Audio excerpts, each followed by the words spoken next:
¿Qué tal? Bienvenidos a Explora, este programa del Ministerio de Educación de la Nación. La idea es convocar a prestigiosos investigadores del país para que ellos nos acerquen a los temas centrales de la ciencia contemporánea. Hoy nos vamos a ocupar del ADN, del ácido desoxirribonucleico.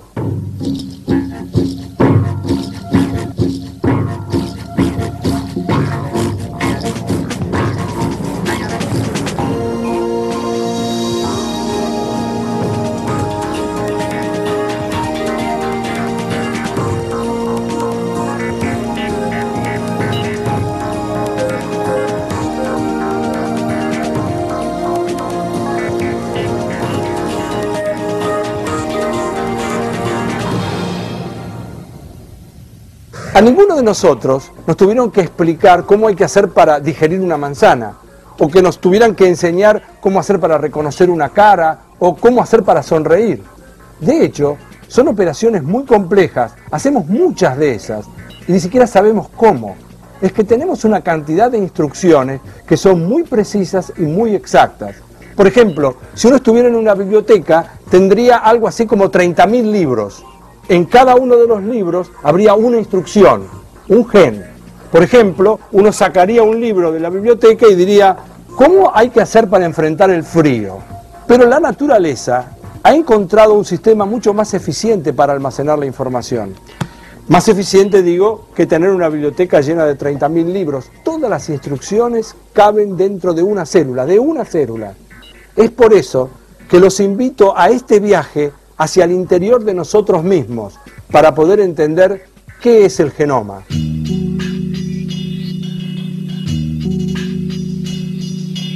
Nuestro cuerpo está formado por una serie de sistemas de órganos. Si observamos en detalle, por ejemplo, el sistema digestivo, podríamos detectar distintos tejidos formados por células. Todas nuestras células tienen una característica en común, tienen núcleo. Y dentro de ese núcleo hay moléculas de ADN. Son nuestros cromosomas. Los humanos tenemos 46 cromosomas. Y cada cromosoma humano está formado por una única molécula de ADN enrollada alrededor de proteínas. La estructura de la molécula de ADN es siempre la misma. Esa es nuestra biblioteca. Esa es la biblioteca que contiene la información, toda la información que necesitamos para la vida. Pero lo sorprendente es que no hay una sola biblioteca. Hay 100.000 millones de bibliotecas, una por cada célula, y encima por duplicado y repetidas. Al respecto, conversamos con el licenciado Gastón Vestergaard, de la Universidad de Mar del Plata. El ADN o ácido desoxirribonucleico está formado por nucleótidos, que son sus componentes fundamentales de esta molécula. Esos nucleótidos, a su vez, están formados por un grupo fosfato, un azúcar de 5 carbonos y una base nitrogenada. Hay 4 posibles bases nitrogenadas en el ADN y esas son adenina, timina, citosina y guanina, como pueden apreciar en esta imagen. Estos nucleótidos en el ADN se van pegando unos sobre los otros a través de uniones químicas específicas y forman una de las hebras del ADN. El ADN está compuesto por 2 hebras complementarias entre sí. Esta complementariedad de bases en el ADN se debe a la estructura química de sus bases nitrogenadas, dado que adenina solo puede unirse con timina y citosina con guanina. Por lo tanto, sabiendo la estructura de una de las hebras del ADN, puedo predecir cómo va a ser la hebra opuesta, la hebra complementaria, dado que si tengo A acá, voy a tener T enfrente, y si tengo C acá, voy a tener G enfrente. En la complementariedad de bases, las uniones entre las bases nitrogenadas mantienen unidas a las hebras entre sí, como formando los escalones de una escalera. Las barandas estarían formadas por el azúcar de 5 carbonos y el grupo fosfato. La direccionalidad, efectivamente, está dada por las barandas. Cada nucleótido, como dijimos, está formado por una base nitrogenada, un azúcar y un grupo fosfato. Veamos que el grupo fosfato está siempre unido al carbono 5' de su nucleótido, pero se une al nucleótido siguiente a través del carbono 3' del azúcar del nucleótido siguiente. Pero, ¿qué pasa en los extremos? En uno de los extremos, donde se termina esa hebra, el carbono 3 del azúcar queda libre. Por lo tanto, a ese extremo lo denominamos extremo 3'. Mientras que en el otro extremo, en el extremo opuesto, el grupo fosfato queda libre, porque es ahí donde termina la hebra, es donde se terminó la molécula de ADN. En ese extremo, donde tengo el grupo fosfato unido al carbono 5', lo denominamos extremo 5'.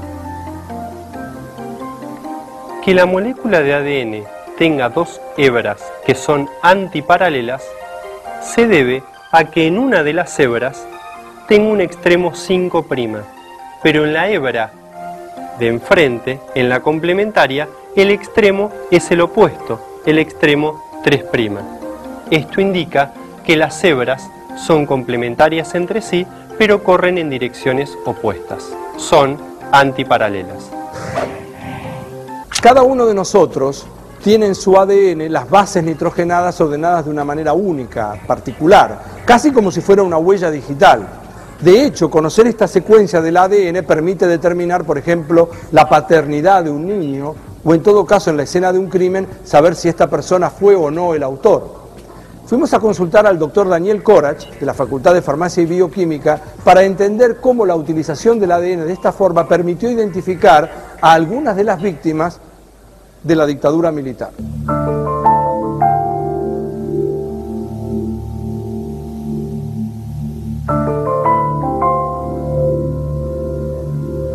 Desde el punto de vista de la identificación personal, el hecho de poder disponer de una herramienta que haga que un resto, como por ejemplo esqueletos de las fosas comunes que se produjeron durante la dictadura militar, pudieran ser identificados o correlacionados, constituyó un real avance y un gran aporte que ofrecía la investigación molecular.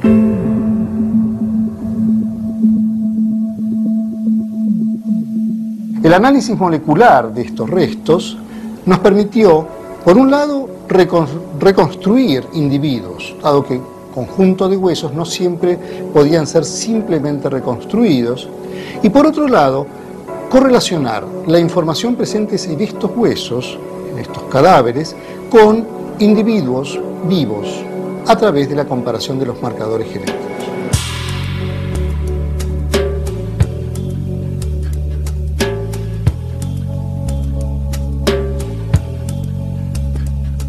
La identificación en la actualidad se basa en la comparación del perfil genético de un resto con la información genética de las personas vivas relacionadas potencialmente con ellos desde el punto de vista biológico. En un futuro, tal vez no demasiado alejado, se podrán generar bases de datos de nacidos vivos. Y sería algo tan informativo como lo son los bancos de datos dactiloscópicos. Y por lo tanto, el análisis de una evidencia forense nos va a remitir inmediatamente a la información genética de alguien que en algún momento nació y cuyos datos genéticos están almacenados en alguna base de datos disponible. Ya vimos qué estructura tenía el ADN y qué utilidades tiene. Pero la pregunta es, si todos nacemos de una sola célula, ¿cómo pasa la información de una a la otra? Para eso conversamos con el licenciado Gastón Vestergaard. Él nos va a explicar de qué se trata la replicación del ADN. ¿Qué quiere decir que el ADN se divide?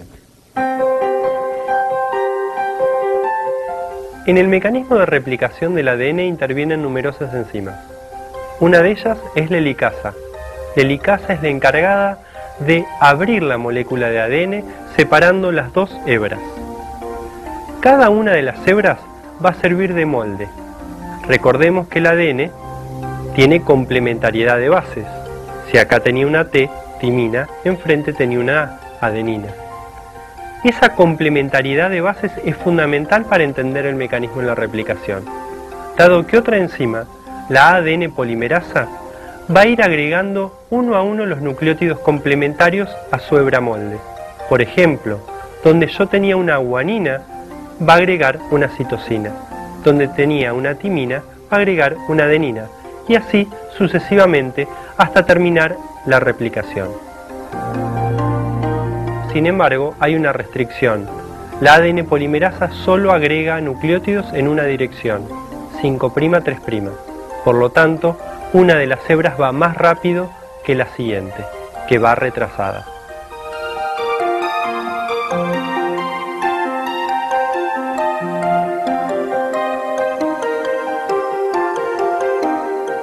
El material genético, o sea, la molécula de ADN, contiene las instrucciones para que cada célula funcione de una determinada manera. En realidad, tiene que ver con la capacidad para que cada proteína sea sintetizada. Pero las proteínas se sintetizan en el citoplasma y las instrucciones están en el núcleo. ¿Quién las lleva de un lugar a otro? Para entender este proceso, vamos a conversar nuevamente con el licenciado Gastón Westergaard, que nos va a hablar de traducción y transcripción.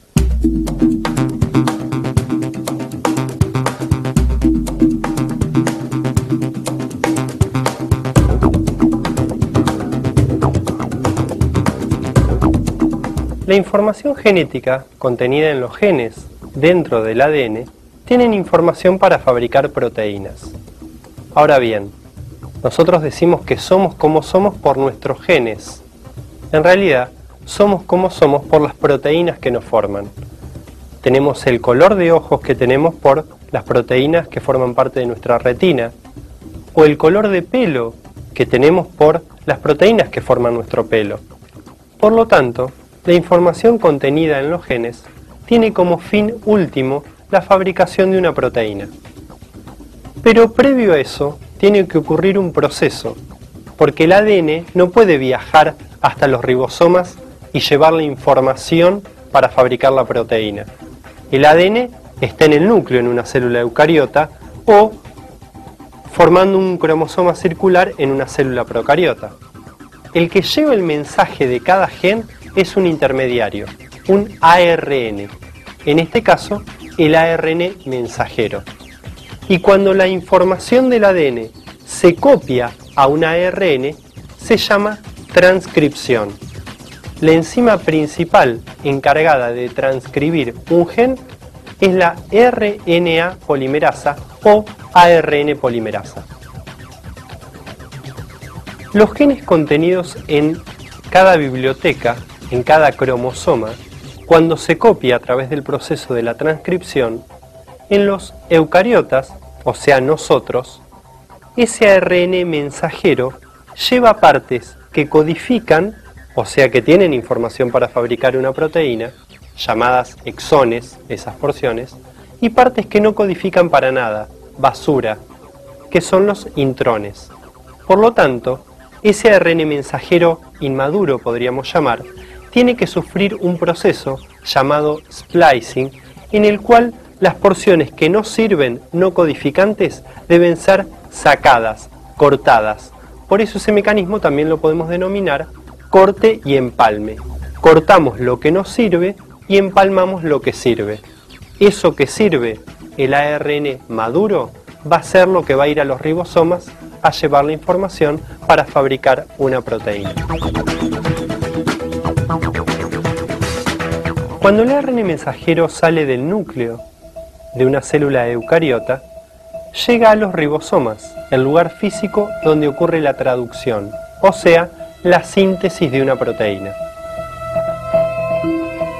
Dentro de los ribosomas, cada ARN mensajero va a servir de molde para la fabricación de una proteína. En esta síntesis proteica, en esta traducción, no interviene solo el ARN mensajero.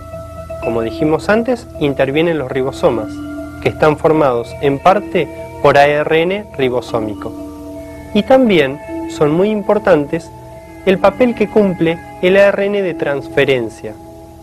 Cada ARN de transferencia trae un aminoácido. Recordemos que las proteínas son largas cadenas de aminoácidos. Por lo tanto, al ir pasando el ARN mensajero por los ribosomas, una larga cadena de aminoácidos termina formándose. Una proteína termina formándose. Y esa, en definitiva, es la función que tenía el ADN, codificar para proteínas. Entonces podríamos decir que el dogma central de la biología molecular es el flujo unidireccional de la información, desde el ADN a la proteína. El ADN se transcribió a un ARN mensajero y el ARN mensajero se tradujo a una proteína.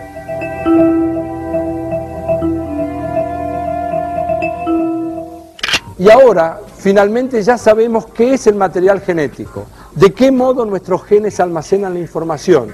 Y vimos también cómo las instrucciones que están en el ADN se copian en un ARN mensajero hasta llegar a traducirse en una proteína. Pero ¿qué es lo que hace que cada uno de nosotros sea tan diferente? La distinta composición de proteínas. Es común escuchar que la Argentina es un crisol de razas, como si fuéramos un subproducto mayoritario de la inmigración europea. Sin embargo, hace poco tiempo, el doctor Corach hizo una afirmación que apareció en la tapa de casi todos los diarios. Los argentinos somos más aborígenes que europeos. Naturalmente, necesitamos ir a consultar al doctor Corach para que él explique por qué dijo eso y además qué relación tiene esa afirmación con lo que estamos viendo aquí en Explora y su relación con el ADN, el estudio del ADN. Y esto nos dijo.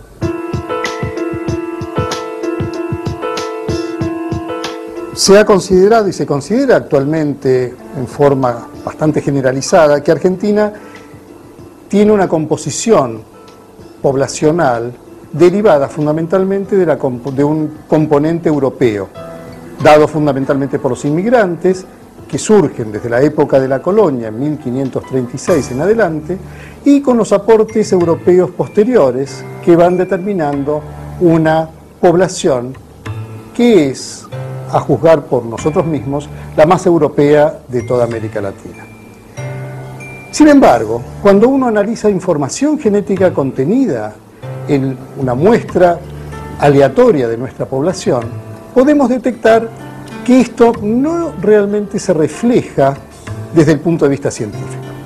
Y lo que vemos es, al analizar ADN, que existen marcadores característicos de los grupos amerindios que se encuentran presentes en una proporción notablemente alta. Y por lo menos más del 50% de los argentinos que hemos analizado presentan algún componente amerindio detectable. El hecho de que estos marcadores estén presentes o no, no se correlaciona con un aspecto fenotípico, un aspecto físico. Simplemente vemos, es como una suerte de indicador de origen que nos permite afirmar que las personas que exhiben esta característica provienen de un linaje materno amerindio o un linaje paterno amerindio.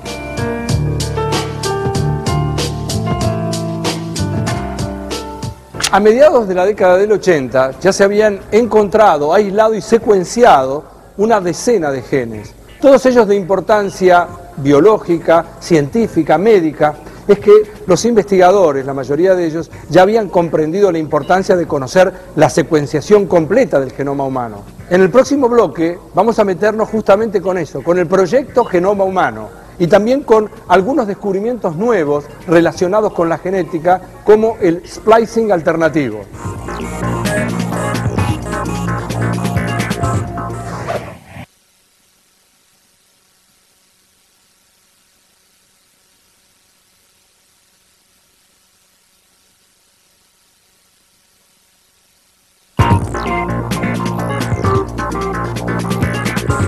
En septiembre del año 1988, con la fuerte participación del gobierno de los Estados Unidos y también del gobierno de Inglaterra, instituciones de otras partes del mundo y algunas empresas privadas, aparece la creación del proyecto Genoma Humano. Teniendo en cuenta que más de 6.000 enfermedades están relacionadas con la herencia, entonces naturalmente el motor mayor de la existencia de este proyecto está ligado con la medicina.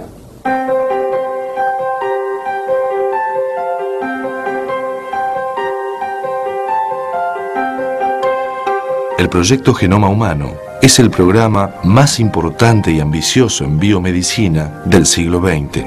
Se inició en forma oficial en 1990 y consistió en descifrar toda la información contenida en los cromosomas.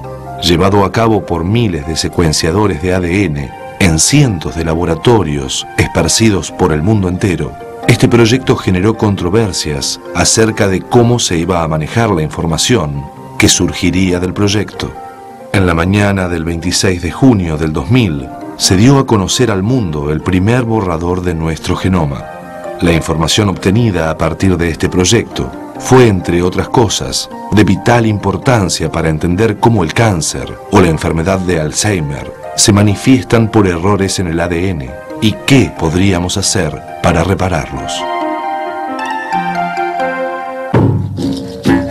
A partir del proyecto Genoma Humano, sabemos que las instrucciones de las que hablábamos al principio son aproximadamente 30.000. Es decir, que tenemos aproximadamente 30.000 genes en el genoma humano. Pero también sabemos que hay más de 100.000 proteínas.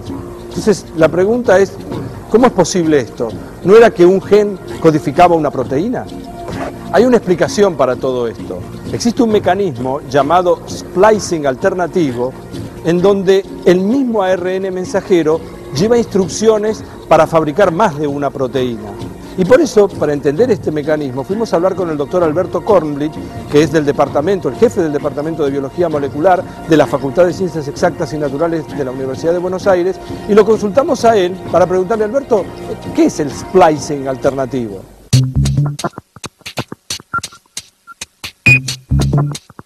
Hasta hace aproximadamente 25 o 30 años se pensaba que cada gen era capaz de dar lugar solamente a una proteína.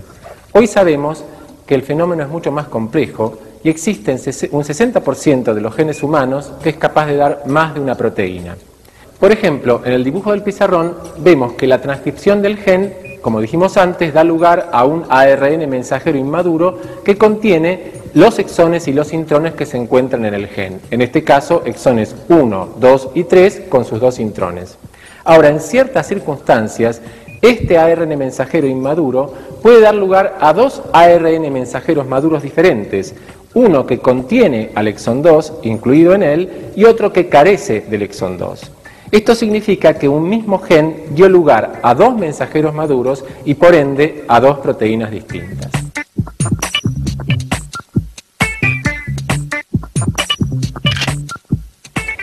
En este caso, un gen da lugar a dos proteínas. Hay muchos genes que dan lugar a cientos de proteínas distintas. Y el caso más extremo se conoce en un gen de la mosca de la fruta, Drosophila melanogaster, donde este gen, por splicing alternativo, puede dar lugar a 38.000 proteínas distintas. 38.000 proteínas distintas de un mismo gen es un número mayor de proteínas que genes distintos tienen las células de la mosca.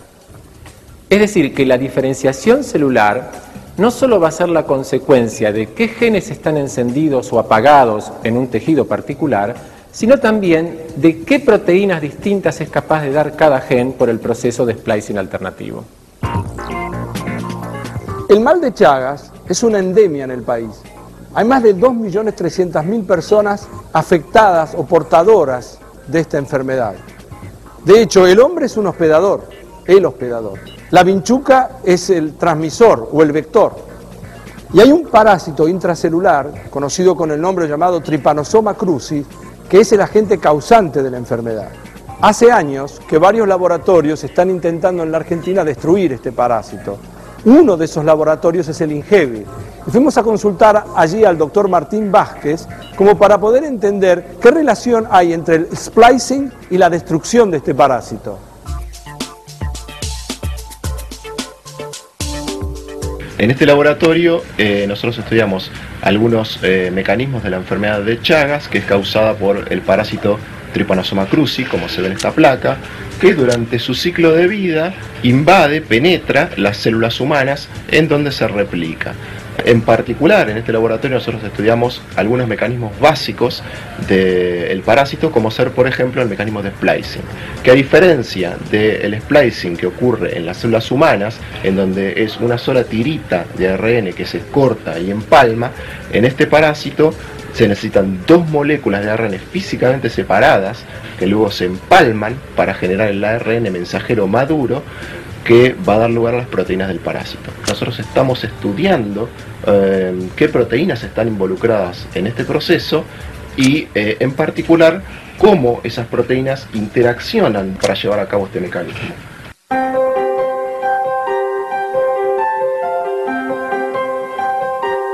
Nuestro objetivo es tratar de generar alguna droga que interrumpa estas interacciones proteicas de manera de interrumpir el proceso sin que afecte al proceso que ocurre en la célula humana hospedadora, pero que si afecta al parásito traería como consecuencia que no va a poder fabricar sus proteínas y esto causaría la muerte del parásito.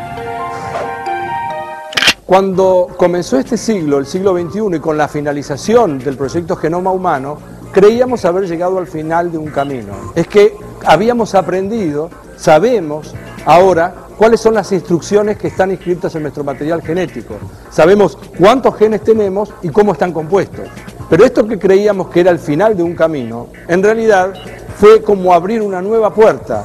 La ciencia ahora tiene nuevas preguntas, nuevos interrogantes, empieza una nueva historia. Y por eso fuimos a consultar a la doctora Calcaterra para que ella nos ilustre un poco más sobre esto.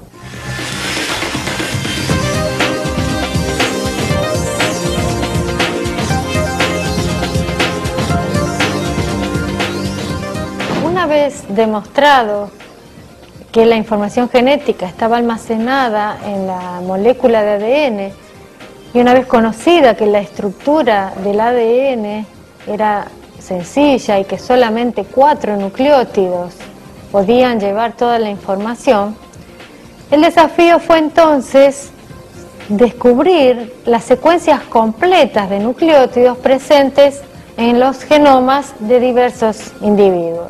Empezamos a transitar entonces lo que se conoció como la era de la genómica, cuyo principal objetivo era obtener la información sobre el genoma de varias especies. Vayamos a un ejemplo concreto. La papa tiene 100.000 genes y nosotros tenemos alrededor de 25.000 genes. ¿Cómo es posible que una especie relativamente más sencilla tenga mayor número de genes? Entonces, la respuesta no está en el número de genes que cada especie contenga, sino en cómo se expresan esos genes. Es decir, la respuesta no está en la información del ADN en cuanto a secuencia de nucleótidos, sino a las proteínas que ese ADN ordena sintetizar.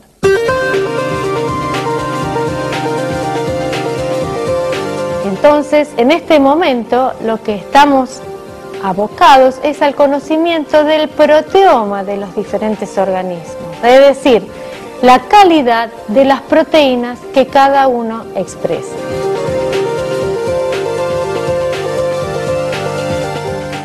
Y bien, en el viaje de exploración de hoy conocimos un poco más sobre lo que es el ADN, el ácido desoxirribonucleico. Bien, esto es lo que se sabe hasta hoy. Todos los resultados de la ciencia, y en particular los de esta naturaleza, son resultados provisorios, y como tal hay que tomarlos. Lo que se sabe hoy es diferente de lo que se sabía hace 50 años, y esperemos, y seguramente así va a ser, dentro de otros 50 años vamos a saber mucho más y aparecerán cosas que disputarán lo que creemos o sabemos hoy. Pero está bien, la ciencia es una cosa viva, activa, dinámica, y desde ese lugar es que estamos tratando de seducirnos mutuamente. Esto fue Explora, un programa del Ministerio de Educación de la Nación. Podríamos decir que el dogma central de la biología molecular es el flujo unidireccional de la información, desde el ADN a la proteína. El análisis molecular de estos restos nos permitió correlacionar la información presentes en estos huesos con individuos vivos a través de la comparación de los marcadores genéticos. En este momento, lo que estamos abocados es al conocimiento del proteoma de los diferentes organismos, es decir, la calidad de las proteínas que cada uno expresa.